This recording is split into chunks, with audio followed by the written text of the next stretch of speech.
Habari ya kwako mtazamaji wa Mafie TV, asante sana kwa kuendelea kutufuatilia.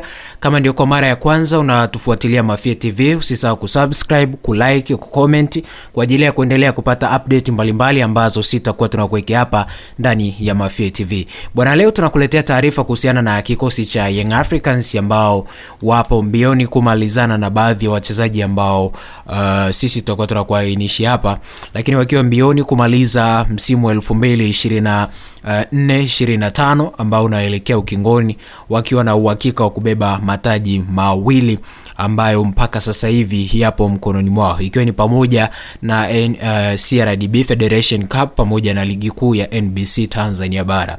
Sasa taarifa ni kuhusiana na usajili, ni kwamba Jonathan Soa, mshambuliaji wa Singida Black Stars, anatajwa kuwa kwenye mpango wa kutakiwa na kikosi cha Young Africans inayonolewa na kocha mkuu Maulid Madi. Bwana Soa alimpa tabu kipa namba 1 wa Young Africans Djigui Diarra kwenye mchezo wa ligi kuu alipokutana uwanja wa KMC Complex kwa kumtungua bao moja. Bwana, kwenye mchezo huo baada ya dakika 90 ubao ulisoma Young Africans goli 2-1, Singida Black Stars wakiwa na goli moja. Soa alifunga bao la kufutia machozi mbele ya vinarao wa ligi kuu ya NBC Tanzania bara.